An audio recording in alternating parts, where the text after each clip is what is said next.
Hello friends, welcome back to our channel. Friends, ఈ వీడియోలో మనం ఈరోజు అన్ని న్యూస్ పేపర్లో వచ్చినటువంటి ఇంపార్టెంట్ ఎడ్యుకేషన్ అప్డేట్స్తో పాటు చాలా ముఖ్యమైనటువంటి కరెంట్ అఫైర్స్ అయితే రావడం జరిగింది.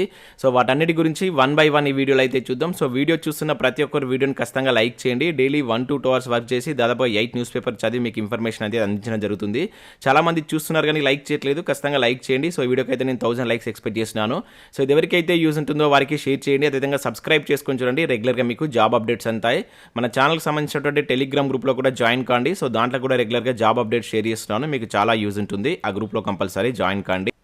ఫ్రెండ్స్, మన ఛానల్ ద్వారా తెలంగాణ కల్చర్కి సంబంధించి కావచ్చు, అదేవిధంగా తెలంగాణ ప్రభుత్వ పథకాలకు సంబంధించినటువంటి గ్రాండ్ టెస్ట్లు అయితే మన యాప్లోకి తీసుకురావడం జరిగింది. టాప్ 100 బిట్స్కి సంబంధించినటువంటి గ్రాండ్ టెస్ట్లు మన యాప్లో అయితే ఉన్నాయి. జస్ట్ మీరు 30 రూపీస్ అనేది చెల్లించి ఆన్లైన్లో వీటికి సంబంధించిన టెస్టులు రాసుకోవచ్చు. అదేవిధంగా వీటికి సంబంధించినటువంటి పీడిఎఫ్ కూడా డౌన్లోడ్ చేసుకుని ప్రింట్ తీసుకునే ఆప్షన్ కూడా అక్కడ ఇవ్వడం జరిగింది. ఇంకా వాటితో పాటుగా గ్రూప్ 4కి సంబంధించి కావచ్చు, గ్రూప్ 2కి సంబంధించినటువంటి వీడియో కోర్సెస్ కూడా మన యాప్లో అయితే ఉన్నాయి. ఇంకా కరెంట్ అఫైర్స్ పీడిఎఫ్స్, అదేవిధంగా టెస్ట్ సిరీస్ కూడా ఉన్నాయి. సో తెలంగాణ ఉద్యమ చరిత్ర కావచ్చు, ఇండియన్ పాలిటిక్స్ సంబంధించి తెలంగాణ చరిత్రకు సంబంధించినటువంటి టెస్ట్ సిరీస్ అయితే ఉన్నాయి. వీటన్నిటికి సంబంధించినటువంటి శాంపిల్ టెస్టులు, శాంపిల్ పీడిఎఫ్స్ అక్కడ ఉంటాయి. ఒకసారి వాటిని చూసిన తర్వాత నచ్చితే దానికి సంబంధించినటువంటి కోర్స్ అయితే తీసుకోండి. యాప్ లింక్ కింద డిస్క్రిప్షన్లో ఉంటుంది. ప్రతి ఒక్కరైతే డౌన్లోడ్ చేసుకోండి. ఫ్రెండ్స్, ఈరోజు న్యూస్ పేపర్లో వచ్చినటువంటి అప్డేట్స్ కనుక చూసినట్టయితే మనకు ఫస్ట్ అప్డేట్ వచ్చేసి ఒక్క పోస్టుకు 390 మంది పోటీ అనే టైటిల్ తోటి ఈనాడు న్యూస్ పేపర్లో ఒక అప్డేట్ ఇక్కడ మనం చూడవచ్చు. ముగిసిన గ్రూప్ 3 దరఖాస్తుల గడువు మొత్తం 5,36,477 మంది దరఖాస్తుదారులు అని చెప్పేసి ఇక్కడ ఇవ్వడం జరిగింది.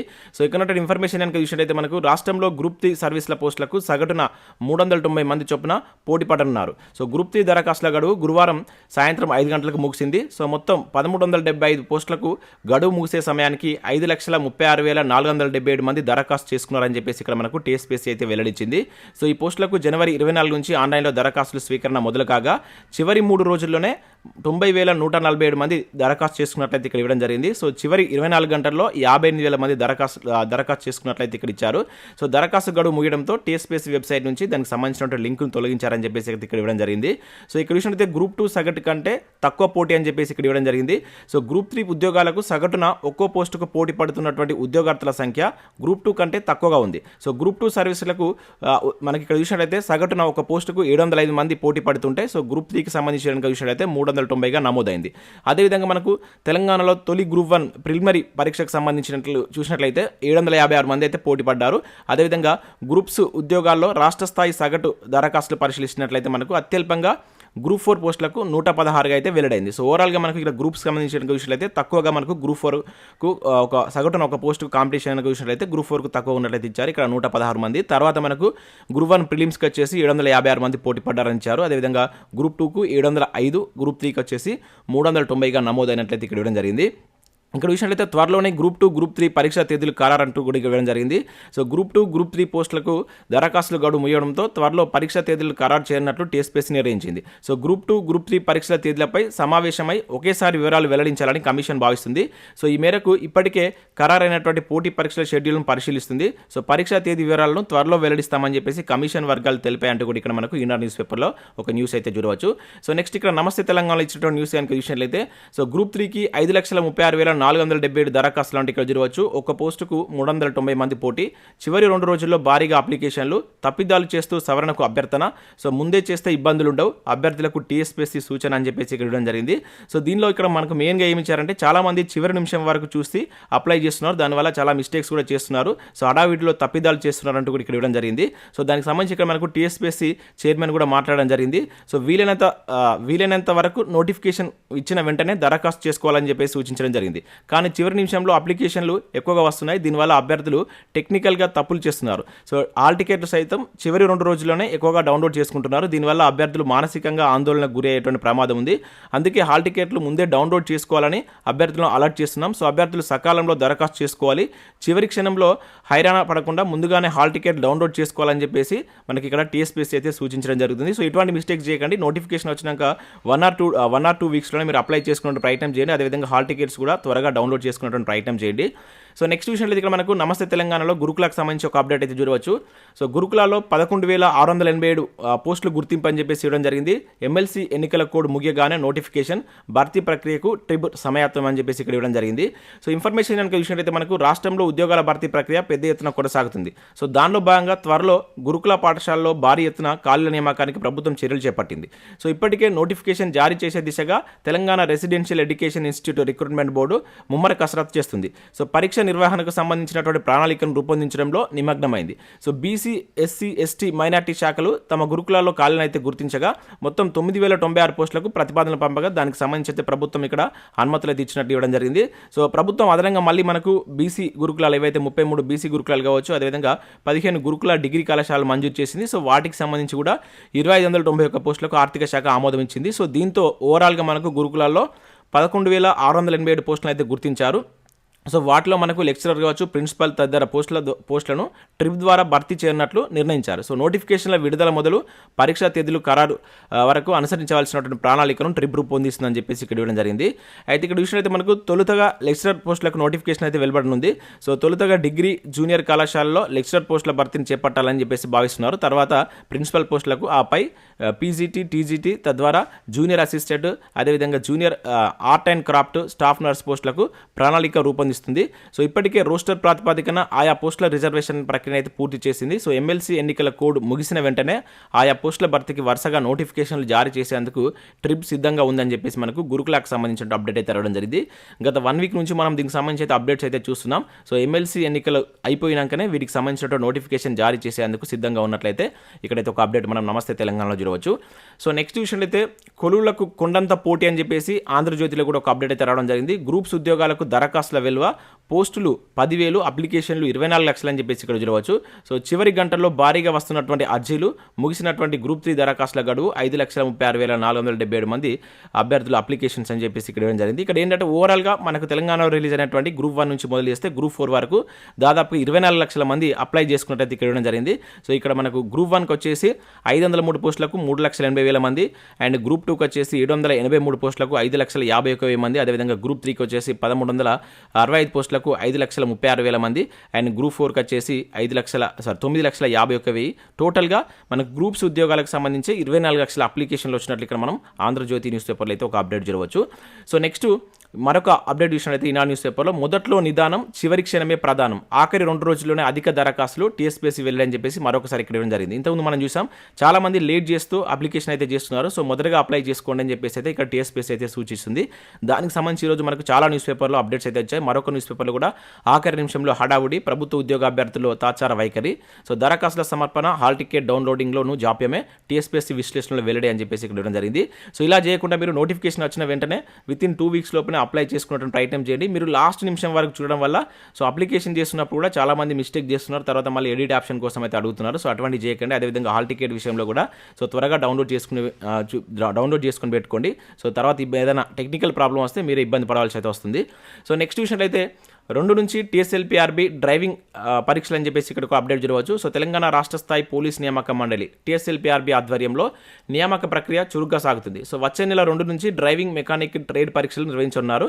సో ఈ విభాగంలో పోటీ పడుతున్నటువంటి కానిస్టేబుల్ అభ్యర్థుల కోసం హైదరాబాద్లో మనకు CPL అంబర్పేట మైదానంలో 21 వరకు పరీక్షలు నిర్వహించనున్నట్లు ఇక్కడ అప్డేట్ అయితే రావడం జరిగింది. సో పోటీల్లో పాల్గొన్నటువంటి అభ్యర్థులు ఈ నెల 25 నుంచి సో వీటికి సంబంధించినటువంటి అడ్మిట్ కార్డ్స్ను సో TSLPRB నుంచి డౌన్లోడ్ చేసుకోవాలని చెప్పేసి కూడా ఇక్కడ ఒక అప్డేట్ చూడవచ్చు. ఇప్పటికే దేహదారుణ పరీక్షలు కావచ్చు, అదేవిధంగా PET కంప్లీట్ అయినటువంటి అభ్యర్థులకు సో వీటికి సంబంధించినటువంటి డ్రైవింగ్ కావచ్చు, మెకానిక్ ట్రేడ్ పరీక్షలు నిర్వహించినట్లు ఇచ్చారు.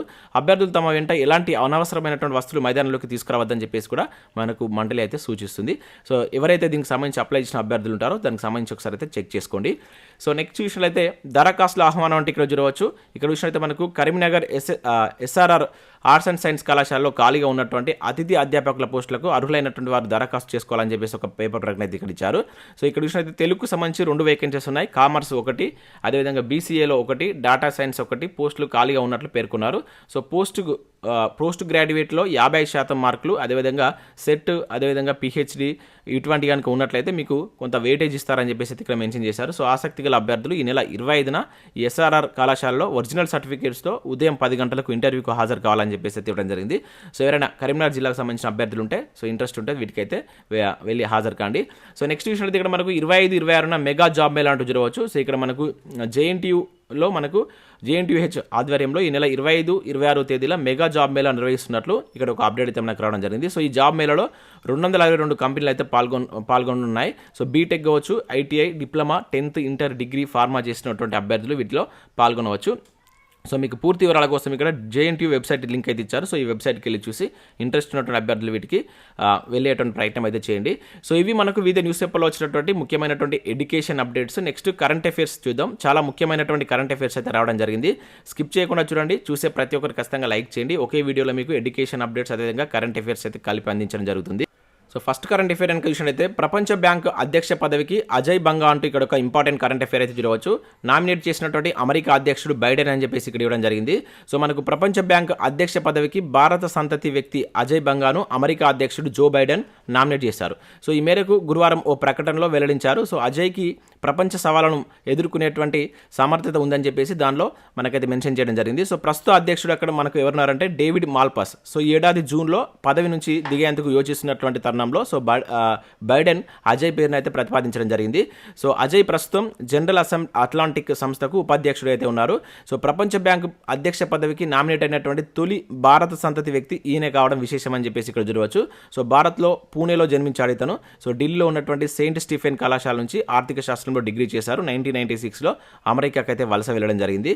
చాలా ఇంపార్టెంట్, అంటే అమెరికా నామినేట్ చేసింది సో మనకు ప్రపంచ బ్యాంక్ అధ్యక్ష పదవికి. సో గుర్తుంచుకోండి, ఇతను మన భారత సంతతికి సంబంధించిన వ్యక్తి కనుక చాలా ఇంపార్టెంట్, నేమ్ గుర్తుంచుకునే ప్రయత్నం చేయండి. సో నెక్స్ట్ కరెంట్ అఫైర్ కనుక చూసినట్టు ఇక్కడ రాష్ట్ర అటవీ ఉత్పత్తులకు అంతర్జాతీయ గుర్తింపు అంటూ ఒక ఇంపార్టెంట్ కరెంట్ అఫైర్ ఇక్కడ చూడవచ్చు. సో అడవుల నిర్వహణ కావచ్చు, అభివృద్ధిలో ప్రమాణాలు పాటిస్తున్నటువంటి తెలంగాణ అటవీ అభివృద్ధి సంస్థకు జర్మనీకి చెందినటువంటి ఫారెస్ట్ స్టివార్డ్ కౌన్సిల్ సర్టిఫికేట్ అయితే దక్కింది. సో రాష్ట్రంలో తయారయ్యేటువంటి సేంద్రియ అటవీ ఉత్పత్తులకు 5 సంవత్సరాల పాటు తమ లోగోను అయితే ఉపయోగించుకునేందుకు మనకు ఈ FSC అనుమతి అయితే ఇచ్చింది. సో ఈ సందర్భంగా అరణ్య భవన్లో గురువారం ఏర్పాటు చేసినటువంటి కార్యక్రమంలో అటవీ పర్యావరణ శాఖ మంత్రి ఇంద్రకరణ్ రెడ్డి అటవీ అధికారులు సిబ్బందిని అభినందించారని చెప్పేసి ఇక్కడ తేవడం జరిగింది. ఇక్కడ గుర్తుంచుకోవాల్సింది ఏంటంటే ఇటీవల మన రాష్ట్ర అటవీ ఉత్పత్తులకు ఏ దేశం యొక్క అంతర్జాతీయ గుర్తింపు వచ్చిందని చెప్పేసి అడగడానికి ఛాన్స్ ఉంటుంది. జర్మనీ అని చెప్పేసి డైరెక్ట్గా గుర్తుంచుకోండి, చాలా ఇంపార్టెంట్. ఇటువంటి మనకు నేరుగా క్వశ్చన్స్ అడగడానికి అయితే ఛాన్స్ ఉంటుంది. సో నెక్స్ట్ ఇక్కడ చూసినట్లయితే మనకు 826 కోట్లు 1500 కోళ్ళు అంటే ఇక్కడ ఒక అప్డేట్ చూడవచ్చు. సో రాష్ట్రానికి మరో ప్రఖ్యాత ఔషధ సంస్థ క్యాన్సర్, గుండె, హెమటాలజీ, సెల్ థెరపీ మందుల ఉత్పత్తి సో అమెరికాకు చెందినటువంటి BMS సంస్థతో రాష్ట్ర ప్రభుత్వం ఒప్పందం అని చెప్పేసి ఇక్కడ చూడవచ్చు. సో ఇక్కడ చూసినట్లయితే మనకు సో రాష్ట్రంలో పెట్టుబడులు పెట్టేందుకు మరో ప్రసిద్ధ ఔషధ సంస్థ ముందుకు వచ్చింది. అమెరికాకు చెందినటువంటి ప్రఖ్యాత బ్రిస్టల్ మయార్స్ స్క్వాబ్ అనేటువంటి ఔషధ సంస్థ తెలంగాణలో వచ్చే 3 ఏళ్లలో $100 బిలియన్ల పెట్టుబడులు పెట్టేందుకు ఇక్కడైతే ఒక ఒప్పందం కూర్చుకున్నది తీయడం జరిగింది. సో తద్వారా 1500 మందికి ఈ ఫార్మా రంగంలో ఉద్యోగ అవకాశాలు కూడా కలుగుతాయని చెప్పేసి అయితే ఇక్కడైతే ప్రకటించడం జరిగింది. సో ఏ దేశం మనకు ఈ పెట్టుబడి పెట్టిందని చెప్పేసి డైరెక్ట్ అడుగుతారు. సో అమెరికాకు సంబంధించినటువంటి ఈ బ్రిస్టల్ మయర్స్ అనేటువంటి సంస్థ సో మనకు హైదరాబాద్లో పెట్టుబడులు అయితే పెట్టబోతుంది. సో ఇక్కడ నేమ్ గుర్తుంచుకోండి, ఆ సంస్థ నేమ్, అదేవిధంగా ఆ దేశం అయితే గుర్తుంచుకునే ప్రయత్నం చేయండి. సో నెక్స్ట్ కరెంట్ అఫైర్ అని చూసినట్లయితే IIT మద్రాస్లో సింథటిక్ వజ్రాల ల్యాబ్ అంటూ ఇక్కడ ఒక ఇంపార్టెంట్ కరెంట్ అఫైర్ చూడవచ్చు. 5 ఏళ్లలో 243 కోట్ల వెచ్చింపని చెప్పేసి ఇక్కడ ఇచ్చారు. సో మనకు దేశీయంగా సింథటిక్ వజ్రాల తయారీకి సంబంధించినటువంటి సెంటర్ను IIT మద్రాస్లో ఏర్పాటు చేయనట్లు వాణిజ్య శాఖ అయితే వెల్లడించింది. సో దీనికి 5 ఏళ్లలో సుమారు దాదాపుగా 243 కోట్లు వెచ్చించనున్నట్లు పేర్కొంది. సో దేశీయంగా సింథటిక్ వజ్రాల తయారీ పరిశ్రమకు వ్యాపారవేత్తలకు అవసరమైనటువంటి సాంకేతిక సహాయాన్ని అందించేందుకు ఈ ప్రాజెక్టు తోడ్పడుతుందని చెప్పేసి అయితే వివరించారు. చాలా ఇంపార్టెంట్, ఇటువంటి మనకు నేరుగా అడుగుతాడు. సో ఇటీవల సింథటిక్ వజ్రాల ల్యాబ్ను సో మనకు వాణిజ్య శాఖ ఎక్కడ ఏర్పాటు చేయనుందని చెప్పేసి అడగడానికి ఛాన్స్ ఉంటుంది. IIT మద్రాస్ అని చెప్పేసి గుర్తుంచుకోండి. IIT మద్రాస్ సంబంధించి చాలా మనకు ఇది వార్తల్లో ఉంటుంది. దీనికి సంబంధించి మనకు క్వశ్చన్స్ రావడానికి అయితే ఎక్కువ ఛాన్స్ ఉంది. సో IIT మద్రాస్లో ఇటీవల స్టూడెంట్స్ తీసుకొచ్చినటువంటి కొన్ని ముఖ్యమైనటువంటి ప్రాజెక్ట్స్ కోసం వాటన్నిటిని ఒక దగ్గర రాసుకోండి. సో IITస్కి సంబంధించి క్వశ్చన్ రావడానికి ఎక్కువ ఛాన్స్ అయితే ఉంటుంది. సో నెక్స్ట్ కరెంట్ అఫైర్ కనుక చూసినట్లయితే 128 మందికి సంగీత అవార్డులు అంటూ ఇక్కడ ఒక అప్డేట్ చూడవచ్చు. ప్రదానం చేసినటువంటి రాష్ట్రపతి ముర్ము అవార్డు గ్రహీతల్లో 50 మంది మహిళలే, తెలుగు రాష్ట్రాల నుంచి 6 అని చెప్పేసి ఇక్కడ చూడవచ్చు. సో ఇక్కడ చూసినట్లయితే మనకు మొత్తం 128 మందికి జాతీయ సంగీత నాటక అకాడమీ అవార్డులను రాష్ట్రపతి ద్రౌపది ముర్ము గారు అయితే ప్రదానం చేశారు. 2019, 2020, 2021 సంవత్సరానికి గాను వీరిని అయితే ఎంపిక చేయడం జరిగింది. సో అవార్డులను అందుకున్నటువంటి వారిలో మొత్తం 50 మంది మహిళలే ఉండడం విశేషం. దీనిలో మన తెలుగు రాష్ట్రాల నుంచి 6 ఉన్నారు. సో ఇది మనం గుర్తుంచుకోవాల్సి అయితే ఉంటుంది. తెలుగు రాష్ట్రాల నుంచి 6, అదేవిధంగా సో మొత్తం 128 అవార్డులో 50 మంది మహిళలు ఉన్నారు. సో ఇక్కడ అవార్డుల సంఖ్యను గుర్తుంచుకోండి, దానిలో మహిళలు ఎంతమంది, మన తెలుగు రాష్ట్రాల నుంచి ఎంతమంది ఉన్నారు అనేది చాలా ఇంపార్టెంట్. ఇటువంటి మనకు నేరుగా క్వశ్చన్స్ అడగడానికి అయితే ఛాన్స్ ఉంటుంది. సో మనకు కేంద్ర సాంస్కృతిక శాఖ ఆధ్వర్యంలో గురువారం ఢిల్లీలో ఉన్నటువంటి విజ్ఞాన్ భవన్లో ఈ అవార్డుల ప్రదానోత్సవం అయితే జరిగినట్లయితే ఇక్కడ ఇవ్వడం జరిగింది. దీనిలో మనకు 2019, 2020, 2021కి సంబంధించిన అవార్డ్స్ని అయితే ప్రదానం చేశారు. సో నెక్స్ట్ విషయం అయితే ఒలెక్టా రిలయన్స్ హైడ్రోజన్ బస్ అని చెప్పేసి ఇక్కడ ఒక అప్డేట్ చూడవచ్చు. సో మనకు రిలయన్స్తో సాంకేతిక భాగస్వామ్యంలో భాగంగా ఒలెక్ట్రా గ్రీన్ టెక్ గురువారం ఓ హైడ్రోజన్ బస్ను అయితే ఆవిష్కరించింది. తద్వారా సాంప్రదాయ ప్రజా రవాణాకు ప్రత్యామ్నాయంగా కార్బన్ రహిత వాహనాన్ని అందుబాటులోకి తెచ్చినట్లయింది. సో భారతీయ మార్కెట్లోకి తర్వాత తర రవాణా వ్యవస్థను పరిచయం చేయడమే మా లక్ష్యం అని చెప్పేసి ఈ సందర్భంగా ఒలెక్టా గ్రీన్ టెక్ లిమిటెడ్ ఒక ప్రకటనలో అయితే పేర్కొంది. సో ఇక్కడ మనం గుర్తుంచుకోవాల్సింది ఏంటంటే ఈ హైడ్రోజన్ బస్ ఇటీవల ఏ రెండు సంస్థలు కలిసి మార్కెట్లోకి రిలీజ్ చేశాయని చెప్పేసి అడగడానికి ఛాన్స్ ఉంటుంది.